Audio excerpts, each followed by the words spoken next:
যারা এসএসসির পরে এইচএসসি স্কিপ করতে চাও, এই ভিডিওটা শুধুমাত্র তাদের জন্য। অন্যান্য ফ্রেন্ড সার্কেলে যারা যারা আছে বা তোমার নিজের ফ্রেন্ড সার্কেল যারা আছে, তাদের থেকে যদি জব লাইফে অনেক এগিয়ে থাকতে চাও, তাহলে এই ভিডিওটা তোমার জন্য। যদি আমরা চিন্তা করি যে এসএসসির পরে ডিরেক্ট এইচএসসি তে যাওয়া হচ্ছে, অ্যান্ড এইচএসসির আমাদের এখানে 2 ইয়ার্স চলে যাচ্ছে। তো আমি যদি টোটাল টাইম ফ্রেমটা চিন্তা করি, তাহলে এখানে আমাদের অলমোস্ট 2.5 বছর। তো সেক্ষেত্রে আমরা কিভাবে এসএসসির পরেই এইচএসসি স্কিপ করে ব্যাচেলার্সে চলে যেতে পারি, এটার একটা পারফেক্ট অপরচুনিটি আছে। সেটা কোথায়? বিভিন্ন কান্ট্রিজে, আমরা আজকে স্পেশালি কথা বলবো মালয়েশিয়া নিয়ে। সো সেখানে এসএসসির কথা যদি আমরা বলি, এসএসসির পরে তুমি ডিরেক্টলি ডিপ্লোমার 1 বছরে চলে যেতে পারতেছো, অ্যান্ড ডিপ্লোমা করেই তুমি ওখানে ব্যাচেলার্সে শিফট হয়ে যেতে পারতেছো, যেখানে তোমার ডিপ্লোমা থাকবে 1 বছর, ব্যাচেলার্স থাকবে 3 ইয়ার্স। সো 4 ইয়ার্স এর কোর্সে ইন্টারন্যাশনাল লেভেলে একটা ইউনিভার্সিটিতে বা একটা কান্ট্রিতে, সেখান থেকে তুমি যদি আবার জব সেক্টরে যেতে যাও, মালয়েশিয়া অথবা ওয়ার্ল্ডের যে কোনো ধরনের কান্ট্রিতে, সেখানে ইজিলি ভাবে চলে যেতে পারতেছো। এখন বিষয়গুলো হচ্ছে কোন কোন কান্ট্রিতে সুইচ করতে পারবা। এক্ষেত্রে সব থেকে বেটার অপশন হবে ইউরোপের কান্ট্রিজ গুলো, অথবা বিগ কান্ট্রি যেগুলো আমার আছে, USA, Canada, Australia, Malaysia. Malaysia তো অবভিয়াসলি আছে, নিউজিল্যান্ড অথবা কানাডা। অ্যান্ড এগুলো যদি না যেতে চাও, তাহলে obviously Italy, Spain, France, and there are lot of universities they. So এই যে একটা অপরচুনিটি, এসএসসির পরে এই ডিসিশনটা অনেক বড় একটা ইম্প্যাক্ট করে লাইফের ক্ষেত্রে।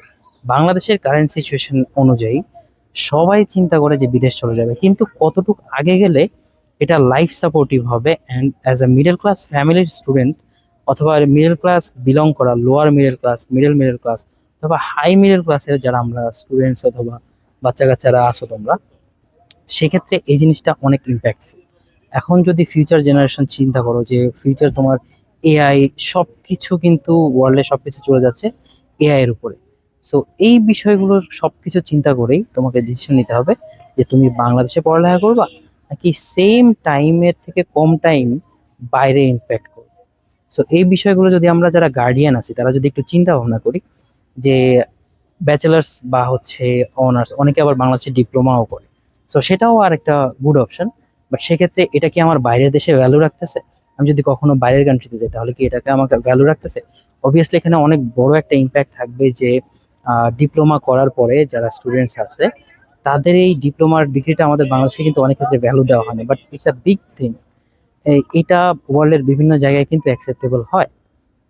সো তুমি কি তোমার টাইমটা এসএসসির পরে ডিপ্লোমাতে যাবে, নাকি এসএসসির পরে তুমি এইচএসসি তে যাবে, নাকি ব্যাচেলার্সে এসএসসির পরে এইচএসসি শেষ করবা, তারপরে ব্যাচেলার্সে যাবা?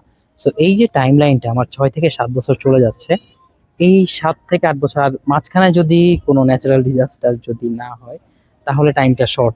কিন্তু যদি কোনো কারণে আবার কোনো একটা ঝামেলা হয়ে যায়, পাবলিক ইউনিভার্সিটিতে আমরা জানি যে একটু সময় লাগে। আবার অনেকে যে আমাদের ন্যাশনাল ইউনিভার্সিটি যে পড়ে, সেখানে আমাদের 7 থেকে 8 বছর লাগে। সো এই যে বিষয়গুলো, এগুলো যদি আমরা চিন্তা করি, তাহলে দেখা যাচ্ছে যে অনেক বেশি সময় লাগতেছে, রাইট?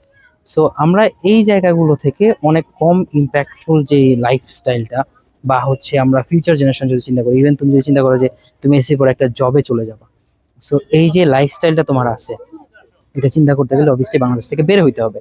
সো এটা কি এসএসসির পরে যাবা, নাকি এইচএসসি দিয়ে যাবা? এই সব কিছুর একটা প্রপার গাইডেন্স দরকার আছে। সো আমাদের এই লেকচার সিরিজের, to be honest, like kind of guidance বলতে পারো, অথবা যারা গার্ডিয়ান আছেন আপনাদের জন্য এটা একটা গাইডেন্স থাকবে, যে এসএসসির পরে আপনার ছেলেমেয়েরা বা যারা ছাত্ররা আছো, ছাত্রীরা আছো, তারা এসএসসির পরে কিভাবে নিজের লাইফস্টাইলটা রেডি করবা বাইরের কান্ট্রিতে, অ্যান্ড বাংলাদেশে এইচএসসি করবা নাকি বাইরে চলে যাবা, এই সব কিছুর বিস্তারিত আমরা এই প্লে লিস্টে রাখবো। সো টোটালি চোখ রাখো আমাদের এসওএ ইউটিউবের পর্দায়। অ্যান্ড যত ধরনের ডিটেলস আছে, obviously we will be here. And আমাদের হোয়াটসঅ্যাপ, ফেসবুক, বিভিন্ন জায়গায় আমাদের কন্ট্যাক্ট ইনফরমেশন আছে। সো যখনই যে কোনো ধরনের ঝামেলায়, যদি ক্যারিয়ার গাইডেন্স হয় অথবা এডুকেশন রিলেটেড যে কোনো ধরনের গাইডেন্স হয়, obviously we are hair to help. So যে কোনো ধরনের প্রবলেম হলে এসওই টিমকে যোগাযোগ করবে। অ্যান্ড যদি আমরা চিন্তা করি যে এসএসসির পরে কি করবে বা এইচএসসির পরে, তো টোটাল যে জার্নি স্টাইলটা আছে, এটা আমরা 1-to-1 সেশনে অথবা আমাদের অফিস ভিজিট করে তুমি নিতে পারো। অথবা তুমি যদি মনে করো তুমি বাংলাদেশের অন্যান্য যে কোনো প্রান্তে আসো, তোমার জন্য আমরা অনলাইন সেশন রাখবো, যাতে করে তোমার লাইফস্টাইল, আমরা সবাই চাই বাংলাদেশের ডেভেলপমেন্ট অ্যান্ড নিজের সেলফ ডেভেলপমেন্ট। অ্যান্ড এই ক্ষেত্রে আমরা যেটা চিন্তা করবো, আমাদের ফ্যামিলির গ্রোথটাও চিন্তা করতে হবে। তো সবকিছু বিবেচনা করে আমরা আজকে এই সিরিজটা বানিয়েছি। সো তোমরা পরের ভিডিওগুলোও দেখবে আশা করি। And thanks for staying with us.